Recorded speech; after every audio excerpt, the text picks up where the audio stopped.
이번 시간에는 원천 징수 파트 중 근로소득 관리의 사원 등록에 대해서 알아보도록 하겠습니다. 자, 요 근로소득 파트 인사급여에서 근로소득 관리의 사원 등록 부분을 설명드리도록 하겠습니다. 사원 등록 부분을 활성화시켜 봅니다. 이 사원 등록은 좀 전에 보신 것과 같이 상용 근로자에 대해서 원천 징수를 하고 급여 대장을 만들 때 필요합니다. 그래서 이 사원 등록을 잘 등록을 해 놓으셔야 됩니다. 이 사원 등록을 기본으로 해서 뭐 4대 보험 같은 경우는 입퇴사 신고 내역들이 자동으로 불러오고 급여 대장 같은 경우에도 기본적인 이 사원 등록 설정을 통해서 급여 대장이 실수 없이 잘 불러옵니다.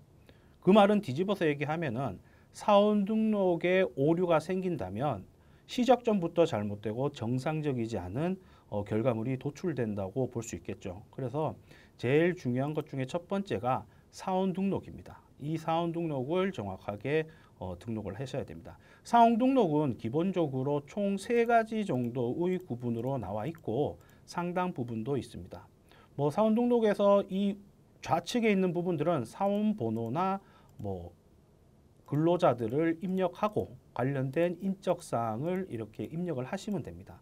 이 사원 등록 번호를 통해서 이제 전반적인 이 근로소득이 관리가 되는데 이 부분을 잘 입력을 하시고 나서 첫 번째로 기본 사항을 입력을 하고 그 다음 부양가족 추가 사항들을 입력을 합니다. 그래서 차례대로 한번 보도록 하겠는데요. 일단 상단 부분을 먼저 설명드리도록 하겠습니다. 상당 부분에 F6 기초 등록이라는 곳이 있습니다. 이 기초 등록은 기본적으로 부서나 이런 부분들을 등록을 할 수 있는 것이고 밑에 사단에 사원 등록에서 기본적인 4대 보험에 대한 내역들이 알 수 있는데 이 기초 등록에서 뭐 관련된 4대 보험을 클릭해 버리면 관련 요율이나 이런 부분들을 확인할 수 있으니까 당해년도 2021년도에 4대 보험에 대한 요율들을 확인할 수 있습니다. 하나씩 이렇게 보시면 될 것 같습니다. 추가 공제는 여기에 있는 부양가족을 입력했었을 때 여기에 추가 공제 사항이 전년도로 넘어오거나 하면서 정상적으로 반영되어 있지 않을 수 있으니까 추가 공제를 한번 눌러줌으로써 다시 한번 세팅을 하는 부분이니까 그 부분을 보시면 될 것 같습니다. 뭐 전년도 사원 등록 불러오기는 말 그대로고요. 일괄 변경을 통해서 관련된 사항들에 대해서 변경도 일괄적으로 할 수 있습니다. 그리고 전체적인 사항에 대해서 세율 적용률도 우리 설명한 처럼 세율에 대한 변경을 신청하려면 100%, 80%, 120% 간이세액표 기준으로 80과 120을 근로자가 신청을 통해서 반영을 할 수 있으니까 그런 부분들을 반영을 할 수 있는 곳이 소득세 적용률이라는 곳입니다. 엑셀 간편 저장이나 엑셀 데이터 불러오기는 기본적인 엑셀 데이터를 통해서 사원 등록을 불러오는 부분이 있으니까 이 부분도 별도로 보시면 될 것 같습니다. 자, 먼저 기본 사항을 보도록 하겠습니다. 자, 첫 번째로 입사 연월일입니다. 입사 연월일은 정확해야 되죠. 입사 연월일을 통해서 4대 보험 내역과 급여의 시점이나 이런 부분이 다를 수 있기 때문에 입사 연월일은 반드시 정확하게 입력을 하셔야 됩니다. 자, 내외국인 같은 경우도 해당 사항을 체킹을 하시면 될 것 같고요. 대략적인 것들은 뭐 입력하는데 큰 어려움은 없을 것 같습니다. 이게 국외 근로소득을 보도록 하겠습니다. 국외 근로소득이 있다면 근로소득자가 국외에서 근로를 한다면 해당 사항에 따라서 비과세 항목들이 있을 수 있습니다. 그래서 만약에 국외 근로자들이 비과세 항목의 적용 대상이 된다면 해당 사항을 체킹을 하시면 되고 특별한 것이 없다면 기본적으로 불호되어 있습니다. 단일세율 적용 같은 경우에는 외국인 근로자의 단일세율을 적용하는 것입니다. 외국인 근로자 같은 경우는 단일세율인 19%를 적용하고 싶다면 단일세율 적용에 열을 체킹을 하고 외국인 근로자에 대한 신청서를 통해서 그달부터 19%의 세율을 적용합니다. 외국인 단일세율은 간략하게 보시면 이 신청서라는 여기에 있는 연말정산관리의 외국인 근로자 단일세율 적용 신청서인데요. 이 부분에 대해서 기본적인 적용을 신청할 수 있는 날입니다. 이거는 매월 급여를 뛸 때 신고할 수도 있고 연말 정산을 할 때 최종적으로 그때 단일 세율을 적용을 해서 적용할 수도 있는 부분입니다. 간략하게 외국인 근로자 것을 잠깐 보면 예를 들어서 사원 등록에서 잭 마이클 씨가 있어요. 잭 마이클 씨. 이분 외국인이고 영국 분이세요. 이 부분이 일단은 외국인. 여기서 말하는 외국인 근로자는 거주자인지 비거주자인지를 따지지 않고 그냥 외국인이면 해당되는 사항입니다. 외국인이면서 거주자일 수 있죠. 그리고 외국인이면서 비거주자일 수 있습니다. 그래서 외국인이면서 거주자든 비거주자든 상관없이 외국인이라면 기본적으로 단일세율 적용을 할 수는 있다. 그런데 단일세율이 19%다 보니까 기본적인 거주자인 경우에 근로소득을 산정을 해봤을 때 뭐 근로소득에 대해서 단일세율을 적용하지 않는 것이 더 유리하다면 단일세율을 적용할 필요가 없겠죠. 예를 들어서 19% 이상의 세율을 적용받는 외국인 근로자에 해당된다면 사실상 19%의 단일세율이 유리할 수 있습니다. 그러니까 유불리를 따라서 선택을 하는 거고 이 선택의 판단은 사실상 우리 세무사 사무실 같은 경우에는 이제 거래처에서 그 부분을 확인을 해서 결정을 해야 되겠죠. 우리가 임의로 결정하는 부분은 당연히 아니겠죠. 그래서 외국인 근로자를 단일 세율을 적용을 했다면 실제로 급여 대장을 한번 보면 자 여기에서 잭 마이클 씨가 외국인 근로자로서 단일 세율을 여로 했는 분입니다. 단일 세율을 여로 했다면 이 500만 원의 기본금이 발생되고 기본적인 국민연금이나 이런 것들은 대상 부분을 입력을 하면 되겠고 나머지 이렇게 19%의 원천 징수를 떼게 돼 있습니다. 근데 여기서 한번 보셔야 될 게 500만 원의 19%면 이 금액이 아니죠. 500만 원의 19% 뭐 950 정도 될 건데 왜 이 금액이 나왔냐면은 기본적으로 교재에도 나와 있겠지만 외국인 근로자가 단일 세율을 적용하게 된다면 비과세 항목이 법에 의한 소득세법에 따른 비과세 항목이 발생된다면 그 부분까지 합쳐서 단일 세율 19%를 적용해야 됩니다. 그 말은 뭐냐면 우리 국민연금 같은 경우에는 소득에서 기본적으로 제외이기 때문에 상관이 없어요. 그런데 건강보험, 장기요양보험, 고용보험 같은 경우 사업자 부담분에 대해서는 원래는 근로소득인데 소득세법에 보면은 사업자 부담분의 건강보험, 고용보험에 대해서는 비과세한다고 돼 있습니다. 그러면은 단일세율 외국인 근로자는 이 비과세 부분을 적용하지 않기 때문에 이 금액 더하기 이 금액을 합한 금액의 19%를 곱해서 산출세액이 나오는 겁니다. 예, 이렇게 나오는 거니까 뭐 혹시 외국인 근로자가 있다면 대상이 된다면은 이런 부분도 한번 확인을 해보시면 될 것 같습니다. 자, 이렇게 해서 단일 세율에 대해서는 적용을 했고요. 외국인 파견 근로자입니다. 외국인 파견 근로자에 해당된다면은 거기에 대해서 열을 하고 기본적인 감면을 받으면 됩니다. 외국인 파견 근로자 같은 경우는 외국인이 아니라 외국 법인의 파견 근로에 대한 급여를 제공했었을 때의 기본적인 사항들이 얘기니까 이 부분도 교재를 참고하셔서 하면 될 것 같습니다. 일반적으로 이런 부분들은 많이 발생되지 않죠. 사실상 국외 근로 제공이나 7번, 8번, 9번 같은 경우는 이런 부분이 있다를 보시고 각자의 거래처별로 해당 사항이 있으실 때 좀 더 정확하게 한번 확인을 하시는 게 필요하겠죠. 예. 10번 생산직 여부입니다. 이 생산직 여부는 뭐 경우에 따라서 많이 사용하기도 하는데요. 이 생산직 여부, 근로자가 생산직이라면 해당 사항의 관련된 감면 부분을 받을 수 있죠.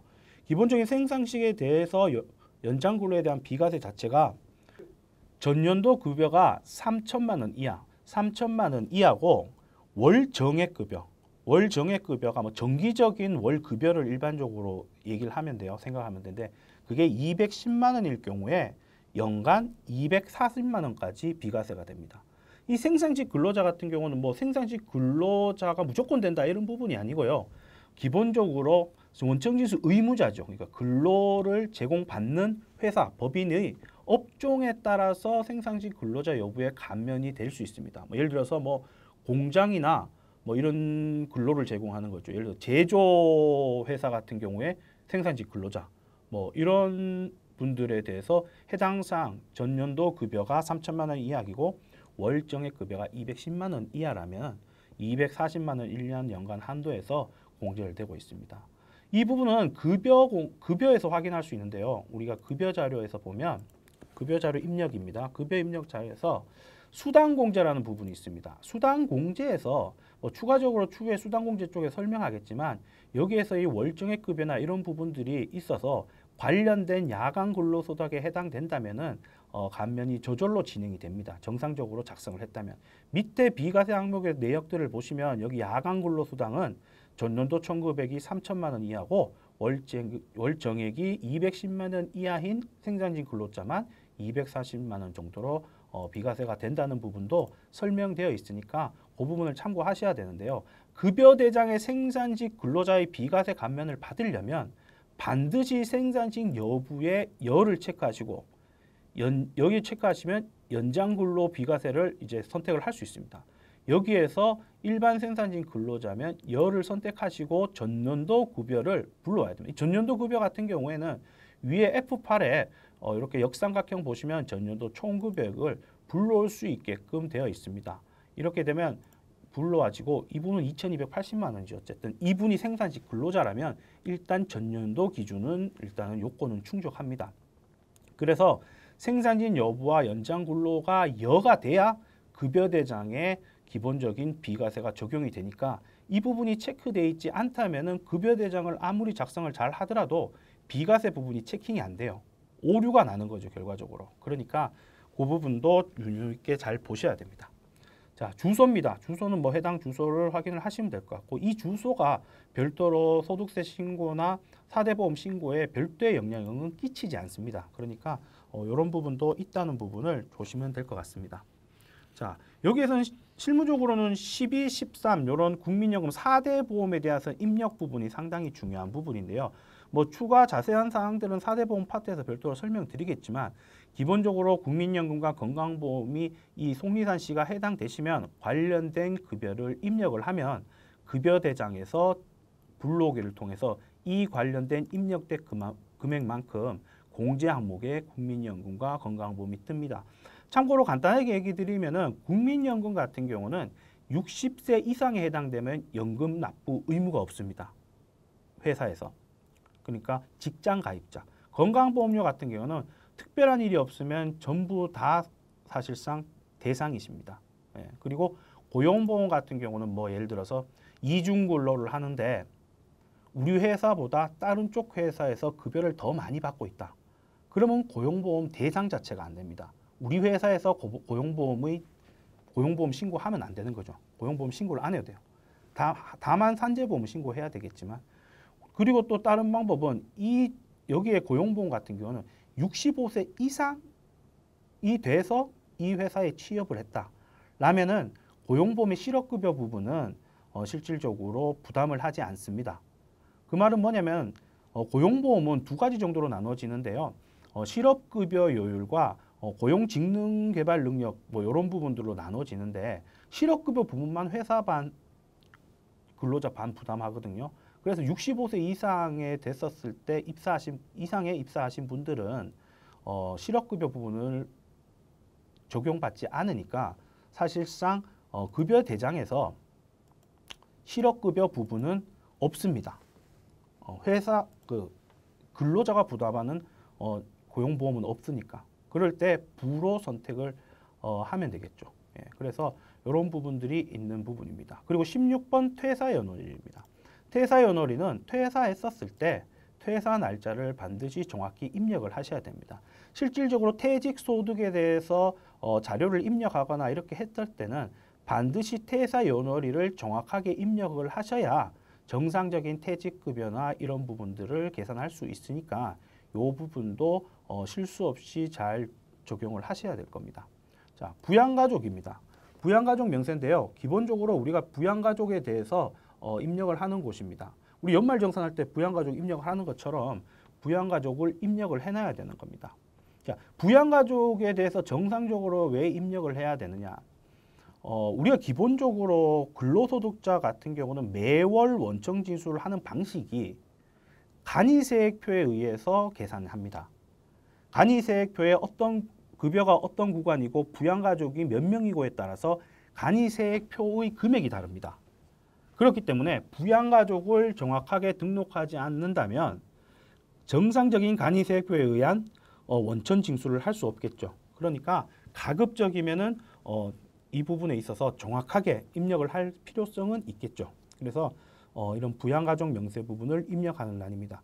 부양가족에 대해서는 어쨌든 이렇게 잘 입력을 하시고 여기에서 기본적인 부양가족에서 이렇게 공제나 이런 부분들이 나오는 것들은 기본공제 대상에 해당되는 분들만 이렇게 나옵니다. 예를 들어서 이렇게 부로 해당되신 분들, 이렇게 부로 해당되는 분들은 우리가 뭐 관련된 연말정산이나 이런 부분이 책자를 보시면 알겠지만 20세 이하만 우리가 기본적으로 공제가 대상이 되잖아요.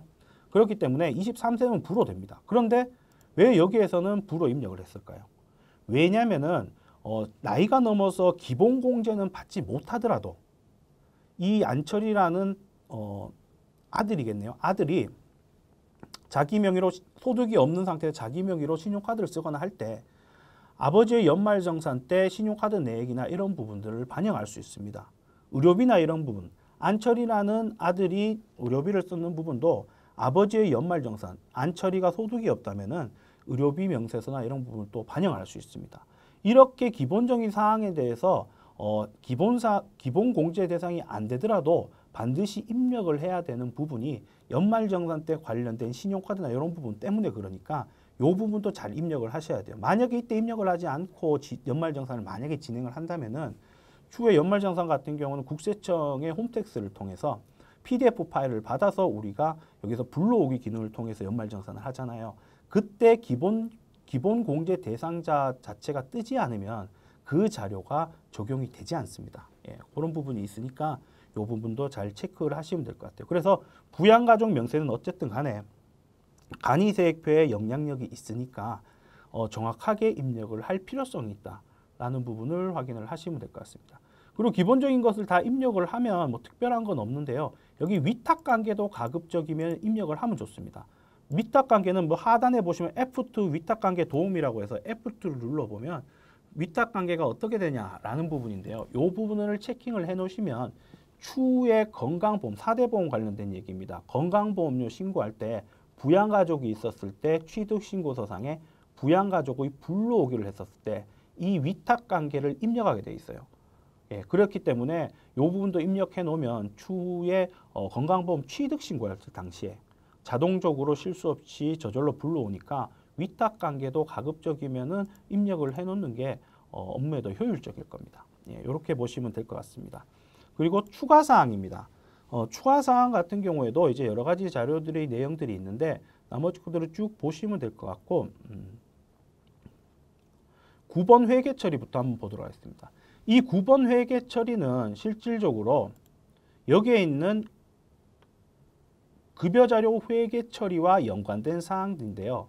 어쨌든 이 안기부 씨라는 분이 급여 회계 처리, 우리가 아까 전에 급여 회계 처리 부분을 진행을 할 때 이 부분의 급여에 대해서 급여 대장이 작성됐었을 때 이 부분의 급여를 회계 처리를 이렇게 자동적으로 이렇게 회계 처리하는 기능이 세무사랑 프로에 있는데 그때 이분의 안기부 씨 급여는 몇 번째 계정 과목으로 설정을 할 수 있는지를 미리 부여해 놓은 것입니다. 그렇기 때문에 반드시 급여 회계 처리 같은 경우에는 실수를 줄이기 위해서는 이렇게 회계 처리 부분을 사용해서 붕괴를 하는 게 반드시 필요한데요. 그때 사용되는 부분이니까 해당 사항이 있으면은 정확하게 기입하셔야 됩니다. 이분 같은 경우는 뭐 제조 정도에서 임금 정도로 해당이 되겠네요. 그러니까 판관비가 아니라 뭐 제조 관리, 그러니까 제조 원가 쪽에 들어가는 인건비가 해당되겠죠. 자, 백두환 씨는 대표자이기 때문에 실질적으로 판관비에 해당되는 급여 코드를 계정 과목을 입력되어 있습니다. 그래서 이런 부분도 잘 보셔갖고 반드시 이 부분도 입력을 하셔야죠. 실수 없이. 자, 학자금 상환 공제 여부입니다. 학자금 상환 공제는 기본적으로 근로자가 대학을 다녔었을 때 학자금 대출을 국가에 받았어요. 받았는데 입사를 하고 나서 그 대출을 갚아야 돼. 갚았을 때 의무적으로 원청징수 의무자에게 그 근로자의 급여 중에 일부분을 원천징수를 해서 국가의 국세청에 납부하도록 할 때 필요한 겁니다. 그래서 학자금 공세 대상에 해당된다면 여기에 부로 체크하시고 기간을 입력을 하고 원천공제 통지액을 입력을 하시면 급여 대장에 관련된 자료 부분들을 반영을 할 수 있게끔 되어 있습니다. 여기에서 말하는 원천공제 통지액은 기본적으로 1년치의 그 상환 금액이 나오는데 거기에 12분의 1을 매달 지급을 해야 되는데 요 한 달의 지급 금액을 입력을 하는 겁니다. 1년치 금액이 입력이 아니고 한 달의 금액을 입력합니다. 이렇게 입력해서 만약에 진행을 했다면은 실질적으로 급여 대장도 정상적으로 입력을 했다면 세무신고 서류에 학자금 상환 명세서를 통해서 저절로 불러와진 걸 마감을 하고 학자금 상환 전자신고를 진행을 할 수 있습니다. 그러니까 해당 사항이 있는 회사 같은 경우는 이 부분도 유의 깊게 보시면 될 것 같습니다. 자, 11 중소기업 취업 감면 여부입니다. 기본적으로 중소기업의 취업을 했었는 근로자에게 일정 기간에 대해서 소득세에 대해서 감면 혜택을 주는 건데요. 이 부분에 대해서는 간단하게 한번 먼저 보고 정리하도록 하겠습니다. 자, 교재에도 나와 있는 건데요. 이 부분 한번 잠깐 보도록 할게요. 중소기업 취업 감면 여부입니다. 계약 체계를 현재 감면 대상 근로자입니다. 감면 대상 근로자는 취업일 현재 15세에서 34세 이하인 청년이나 취업일 현재 60세 이상인 사람 아니면 장애인, 경력 단절 여성이 감면 대상입니다. 이렇게 감면 대상이 중소기업법상에 중소기업으로서 일정한 중소기업에 취업한 경우, 그러니까 이제 원칙수 의무자, 근로를 지급받는 회사가 중소기업법상에 중소기업이 돼야지 감면을 받을 수 있겠죠. 예, 그래서 취업한 경우에 취업일로부터 3년, 청년 같은 경우 5년 동안 취업이 되는 날이 속하는 달까지 발생한 근로소득의 70%, 청년 같은 경우는 90%를 감면을 합니다. 한도는 있습니다. 한도는 150만 원을 한도로 감면을 합니다. 그래서 기본적으로 교재에 보시면 감면율이나 대상 부분들은 이렇게 잘 나와 있으니까 이런 부분에 있어서 감면을 받을 수 있다. 이런 부분을 감면을 받으려면은 우리가 입사를 하고 나서 사실상 이 근로자가 중소기업 취득세 감면을 받겠습니다라고 신청을 하고 그 신청한 내역들을 마감을 해서 국세청에 먼저 신고해야 되는 게 일반적인 원칙입니다. 예, 그러니까 이런 부분도 있다는 부분을 생각을 해보시고 확인을 하시면 될 것 같습니다. 자, 그래서 중소기업 취업 감면 여부는 뭐 예를 들어서 송리산 씨 같은 경우에는 2010 입사일이 2018년 5월 10일인데 5월 10일 현재 뭐 34세 이하죠. 30세 정도 되겠죠. 그죠? 예, 뭐 30세 정도 되겠네요. 30세 정도 되니까 요 기간의 감면율은 90%입니다. 그래서 5년 동안 감면, 청년이니까 5년 동안 감면을 하는데 그러면은 입사일이 5월 10일인데 그럼 언제까지 기간으로 정해야 되느냐? 플러스 5년입니다. 그러니까 2018년 5월 10일부터 2023년 5월 30일로 지정을 해야 됩니다.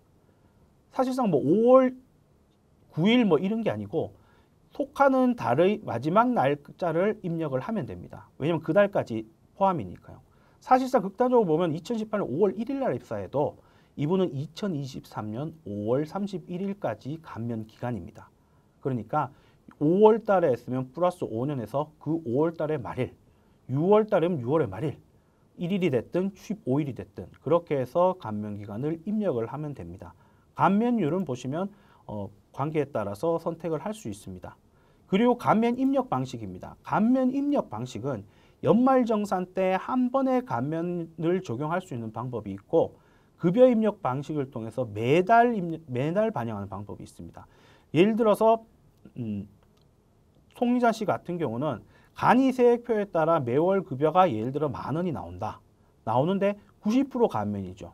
그러면은 급여 입력으로 체킹을 하면 매월 급여에 감면이 되니까 10,000원에 90%인 9,000원이 감면이 돼서 1,000원에 대해서 원천 징수가 하게끔 돼 있습니다. 그게 아니고 2번 연말정산을 하게 되면 정상적으로 원천 징수는 매달 10,000원을 띄지만 추후에 연말정산 했었을 때 한 번에 관련된 90%의 감면을 받을 수 있습니다.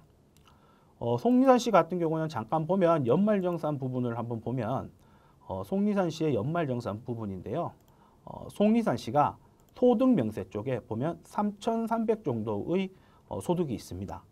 이 부분이 정상적인 감면 신청이나 기간을 지정을 했다면 하단에 이렇게 중소기업 취역 감면 90%라는 게 자동으로 발생이 되고 이 부분을 최종적으로 연말정산했었을 때 연말정산 입력에서 종합소득세 과세 표준이 나왔을 때 산출세액이 나오겠죠. 산출세액의 이 금액만큼의 90%를 감면합니다.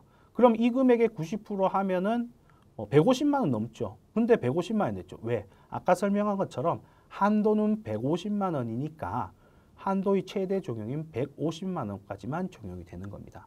그렇기 때문에 중소기업 감면을 받으려면은 반드시 이 부분을 잘 입력을 해 놓으셔야지 정상적인 연말정산이 될 수 있으니까 이 부분도 잘 확인하시면 될 것 같습니다.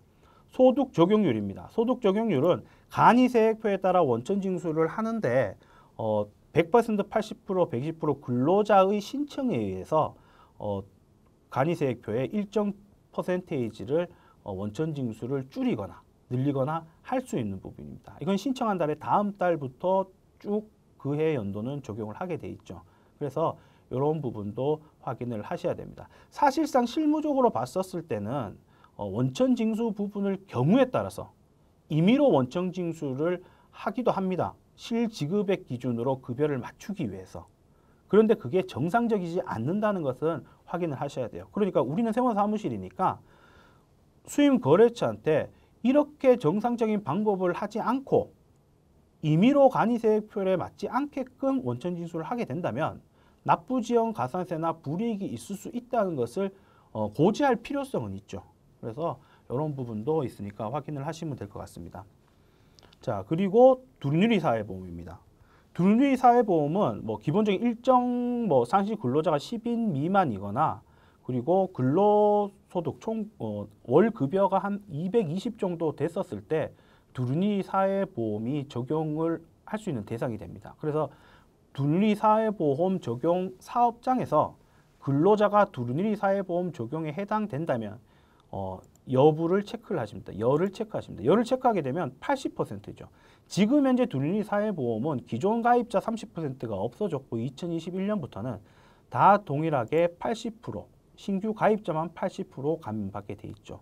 그런데 여기에서 한번 잘 보셔야 될 거는 두루누리 사회보험 여부는 두루누리 사회보험은 어떻게 적용이 되냐면은 당해 보험료, 고용보험이나 국민연금을 당해 보험료를 사업주가 원래 8월 달에 보험료는 9월 10일까지 납부하게 돼 있죠. 9월 10일까지 정상적으로 납부를 해야지 감면해 줍니다. 근로자나 사업자한테 반반씩 감면해 주겠죠. 80%만큼. 그렇기 때문에 뒤집어 얘기하자면 8월 달에 4대 보험을 9월 10일까지 납부를 못 했다. 미납을 했다. 미납을 하게 되면은 감면 못 받습니다. 추후에 납부할 때 그때 감면 받냐? 아닙니다. 그냥 없어지는 겁니다. 그러니까 사업주가, 그러니까 회사가 납부를 하냐 안 하냐에 따라서 감면이 될 수 있고 안 될 수 있어요.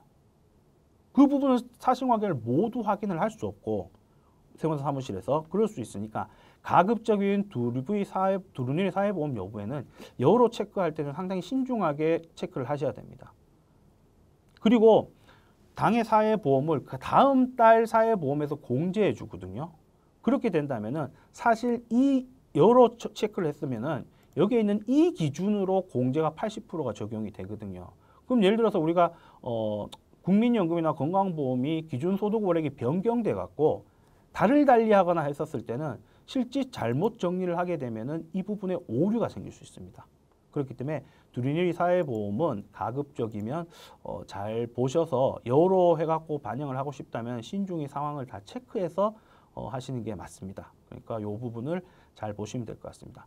종고 관련 종사자 여부는 특별한 건 없습니다. 이 부분은 예를 들어서 송리한 씨가 종교 관련 종사자 여부를 여러 체크했다. 요로 체크하고 나서 근로소득 원천징수 영수증을 보면 자, 송리산 씨를 영수증을 인쇄를 해보게 된다면 근로소득 원천징수 영수증에 여기에 종교 관련 종사자 여부에 여가 체크되어 있을 겁니다.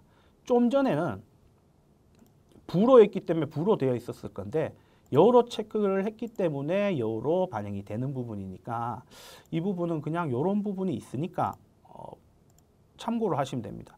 이 부분이 여부에 따라서 근로소득 원천징수 영수증이 달라지느냐 뭐 이런 것들은 전혀 달라지는 게 없습니다. 그러니까 이 부분은 그냥 이런 게 있다 정도로 확인을 하시고 종교 관련 소득이 있다면 여로 체크하시면 되는 거니까 이런 부분을 보시면 될 것 같습니다.